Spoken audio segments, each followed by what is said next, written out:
All right, ladies and gentlemen, this is the second attempt at recording this video. This is the demonstration on how to do this lab using chemical change to identify an unknown. Um, but before we do that, I should tell you that you need to get a notebook, some paper, in order to do the experiment because you're going to actually have to write some stuff down as you're watching the video and then go back and forth with it. That's a little time consuming, but it's better in order to get the proper feel of the experiment. There are two graphic organizers that you're gonna need to do. The first one is this.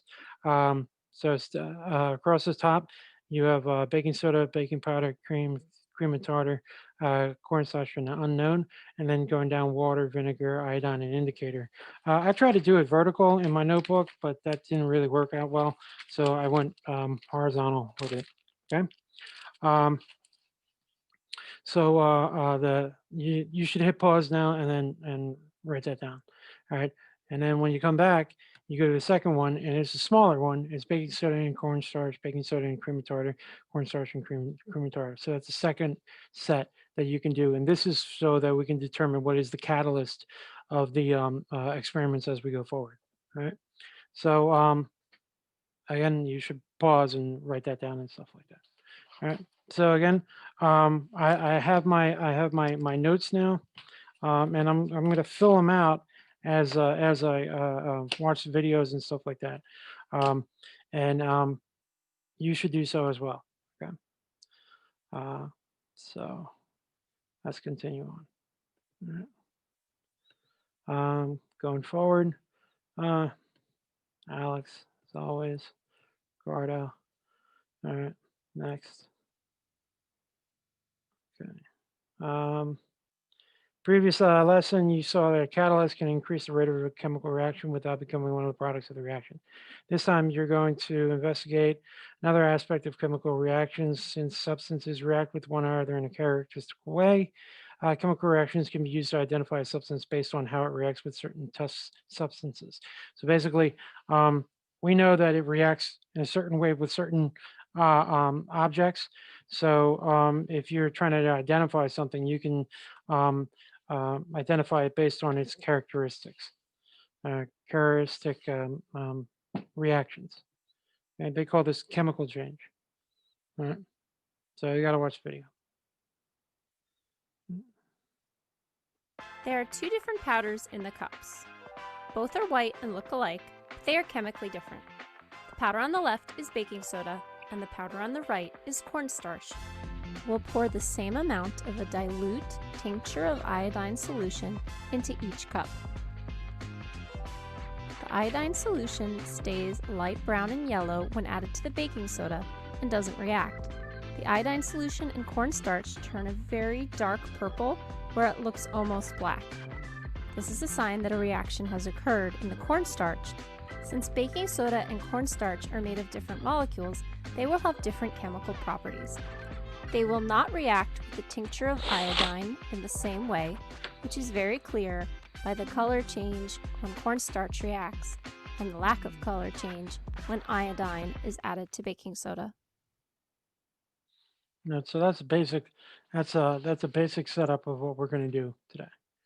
All right. What did you see when the iodine was added to baking soda? What did you see when iodine was added to the cornstarch? So to the baking soda, no reaction. To the cornstarch, turned kind of like blackish, purplish, maybe. I don't know. If you didn't know the identity of the powders in the two cups, does the iodine test show you that these substances are same or different? Is it no? They're different as they reacted differently to the same test solution. Okay. Had they acted the same, they would have been, they could have been similar, but since they acted differently, you know for a fact that they're different. All right. The iodine stays light brown, and this one turns dark purple, almost black. Had they both turned black, they would have been the same. All right. Okay. When exposed to iodine. Um, if you test an unknown substance with an iodine solution and it turns black or purple, there is a chance that the unknown substance is cornstarch, but this is not necessarily true. Many other substances will turn black during the iodine test. In the next experiment, you'll use multiple tests to try to discover the identity of an unknown powder. In the experiment, there are four known powders: baking soda, baking powder, cream of tartar, and cornstarch. There's also an unknown substance, which is the same as one of the known powders. You'll see the powders tested with four different solutions: water, vinegar, dilute tincture of iodine, and universal indicator solution. Um, Here's a layout of the experiment showing the four powders plus the unknown at the top and the four test solutions that are used to compare the powders. Copy those into your notebooks and fill in the boxes with your observations while watching the video.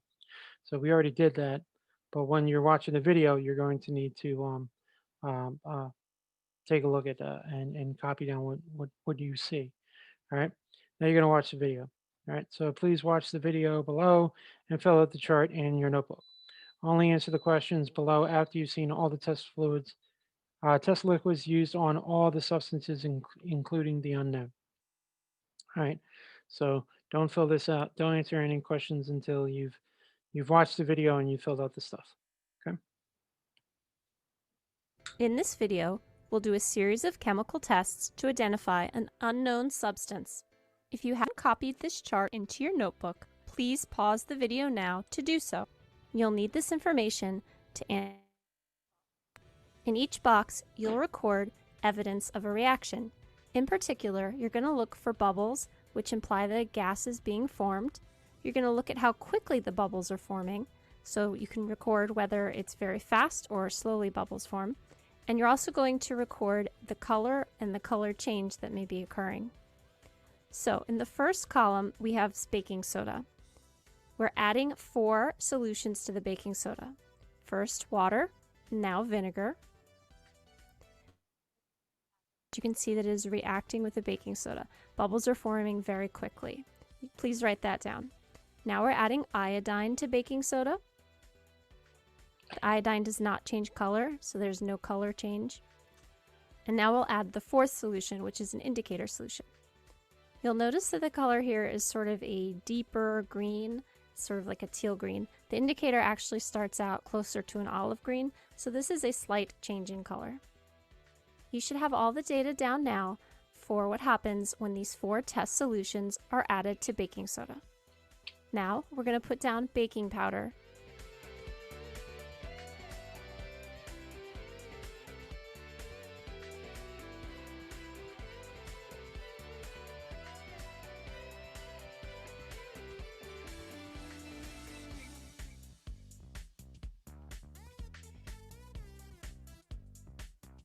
Water is added to baking powder. Record your observations.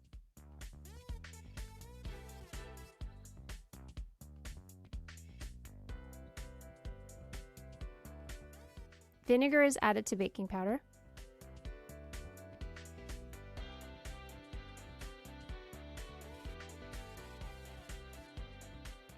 Now iodine.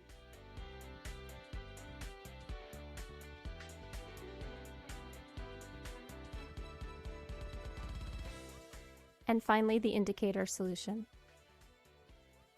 Remember, you're trying to record evidence that a gas is forming, which is evidence of a reaction, or of a color change, and record the specific color change that may be occurring.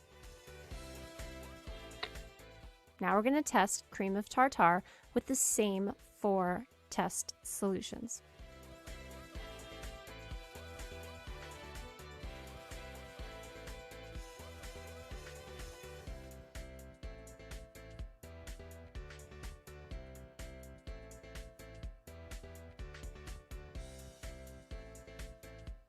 Water,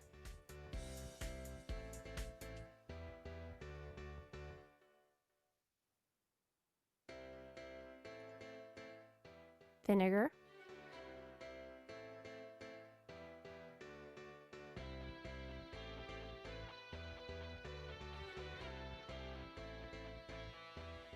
iodine,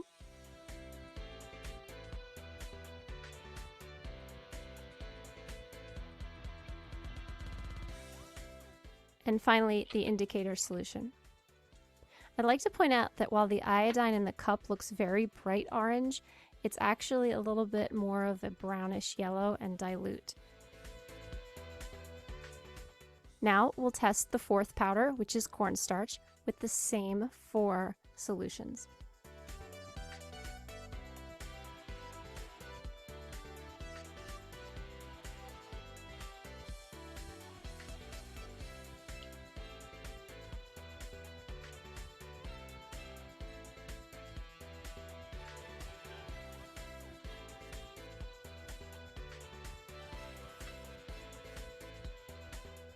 Water is added to cornstarch. Record your observations now. Followed by vinegar added to cornstarch.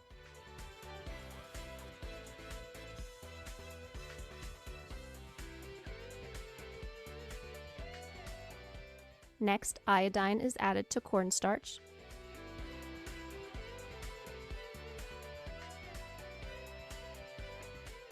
And finally, the indicator solution will be added to cornstarch.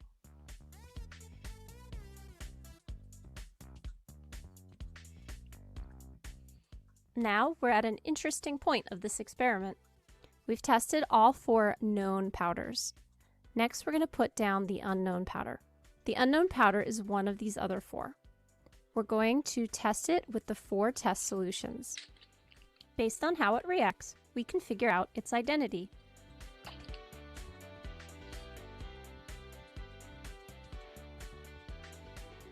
We'll first add water to the unknown. When we do this, we can compare how it reacts with water to how the other 4 powders reacted with water.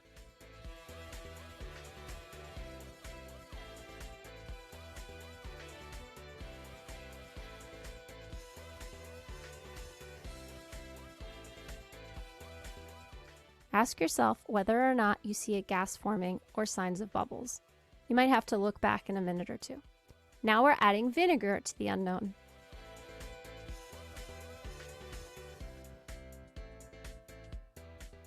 Next, iodine is added to the unknown.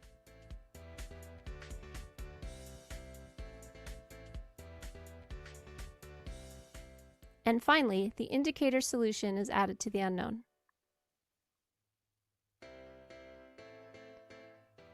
Take a look at this image and at the information in your chart. You now have enough information to identify the unknown.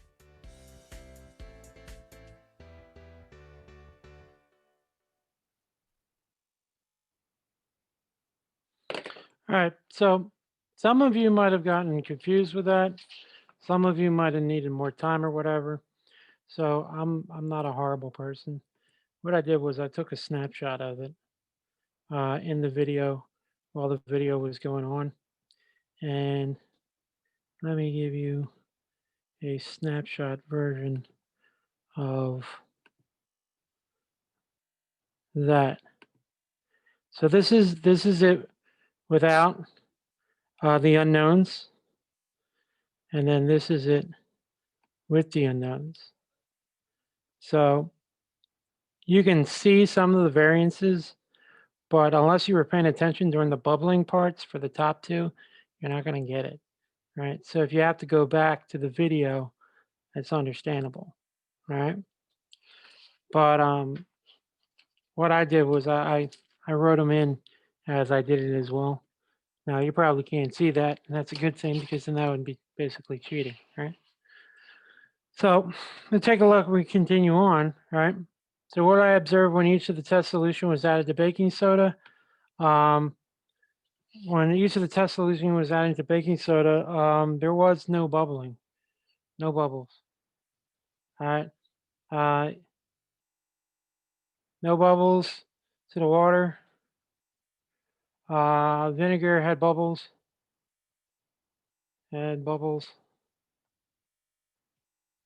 Iodine, there's like no color change. And the indicator, sorry, indicator, it went from an olive green to a light green. She said teal, right? Which turned orange when you added it. Um, when iodine was added to it, the cream of tartar, which substances showed no reaction when vinegar was added? The cream of tartar and the cornstarch. This is just based off my observations, right? This is just based off my observations. Now, why doesn't each test fluid react the same with every powder? Composition of molecules within are different and react differently with other chemicals or molecules. How can you compare the test results of the four with the test results of the unknown, whichever set of results from a known substance most closely matches the set of results from the unknown must be the same substance as the unknown. So what do you think is the unknown? So it comes down to in the picture. Nope, nope, nope. All right, comes down to the picture. So it's either cornstarch or baking powder, right? And these two are roughly the same color. So you got to determine, do you see bubbling or no bubbling? All right. Well, there is bubbling in the baking powder in both of them, and no bubbling in the cornstarch, right? So when you looked over here, was there bubbling or no bubbling? And you could see that there's bubbles right there. So that means that it has to be the baking powder, right? So it has to be the baking powder. What evidence leads you to this conclusion? So it was either cornstarch or baking powder because of the color change. But since it didn't uh, bubble, since it did bubble up with water and vinegar, it had to be the baking soda. Baking powder, I'm sorry, not baking soda, right? Any answers basically probably tell you this, right? All right, so here's the video, and here's the funny part. Like if you didn't get all these answers before, you can go to the back button and rewrite it and go back and forth and all that stuff. But what do you want me to tell you, right? The unknown is baking powder. Yep. And they were acted differently based upon it. Good. That's good. All right. So now we're going to take a look at to see like which is the catalyst, all right? So baking powder and baking soda. If you ever done any baking, you notice that there's some recipes call for baking powder, others call for baking soda. These substances help create light and airy dough for cookies, cakes, and breads. All right. Baking soda is the name of sodium bicarbonate. Baking soda is considered a pure substance because it is made of only one type of molecule. In the last experiment, we saw that baking soda by itself does not form bubbles when mixed with water.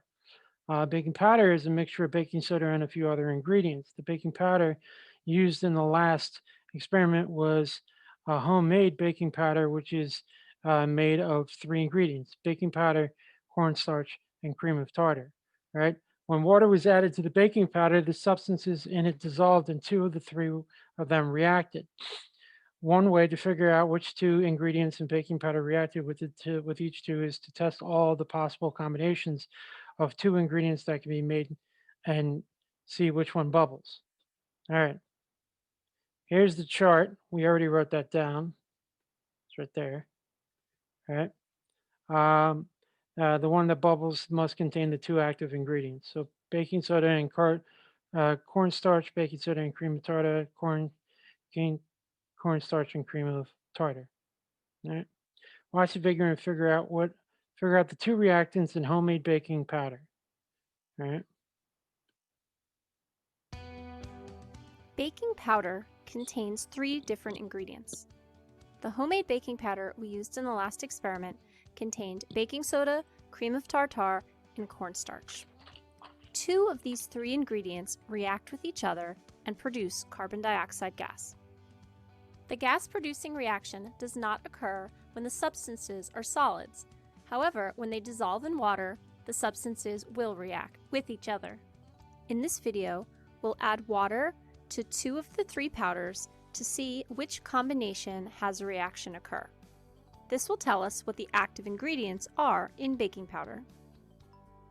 First, we'll add water to baking soda and cornstarch.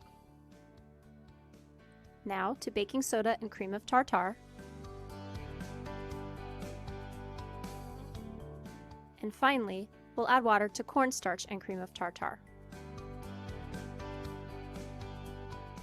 Which 2 substances show a reaction?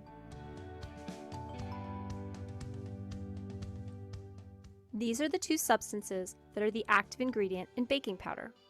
The 3rd ingredient is not responsible for the reaction that produces carbon dioxide.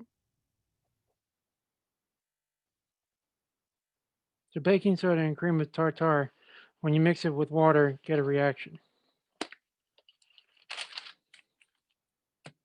Baking soda and water didn't do it by itself. So when you put water and the cream of tartar and the baking soda, you get the bubbling. All right, okay, let's take a look. If you think of all the possible combinations of the 2, can you come up with any other ones? What? Let's take a look at this. Hold on a sec.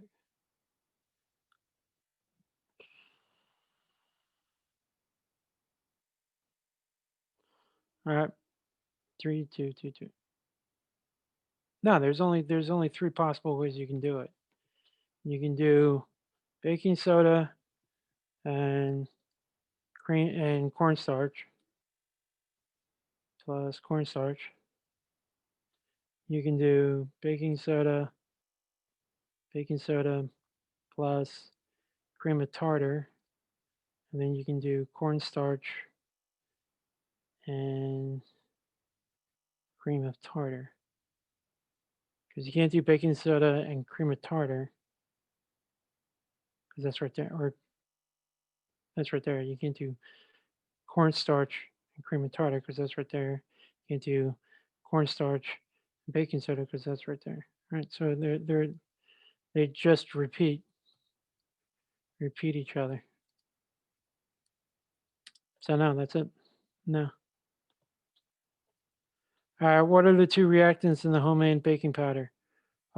She said it was the one in the middle, baking soda and cream of tartar. All right, what evidence do you have to support this? You saw the bubbling. All right, see that. All right, there are only 2 possible ways, baking soda and cream of tartar. Yes, because it bubbled. Awesome. All right. The mixture of baking soda and cream of tartar reacts to produce a gas, and they make carbon dioxide. Cream of tartar and vinegar has something else in common that they do as well. So let's take a look at that. In the last video, we determined that the active ingredients in baking powder are cream of tartar reacting with baking soda. When they react, they produce the gas carbon dioxide. We know another reaction with baking soda that produces carbon dioxide. This is the classic baking soda and vinegar reaction. Now, vinegar and cream of tartar have something in common. Let's explore that a little further. The 2 large cups contain universal indicator. Universal indicator is a solution that changes color based on how acidic or basic it is. We will add some vinegar to 1 cup and cream of tartar to the 2nd cup to see if these 2 substances, which we know react with baking soda in a specific way, share similar acidity.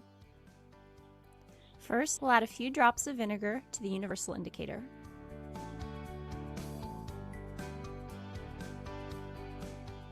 Now, we'll add some cream of tartar powder to the universal indicator.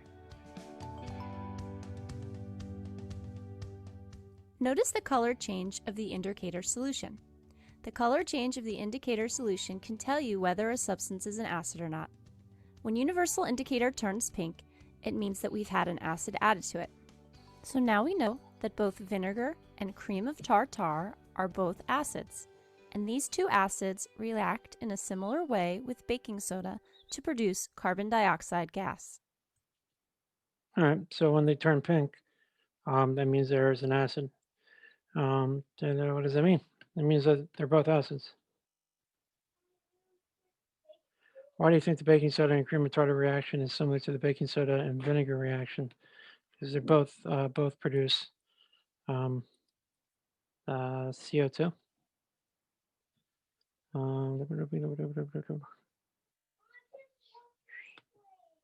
Right, that was my son in the background. Vinegar and cream retardant both turn reddish in color. Um, and yeah, that means that they're both acidic. Um, so they both turn colors, both give off carbon dioxide. Good. All right. And that's it. And then it's how'd you think about it? Uh, think of one of the demonstrations or anything that I found memorable. You use that info. Um, yeah, using known.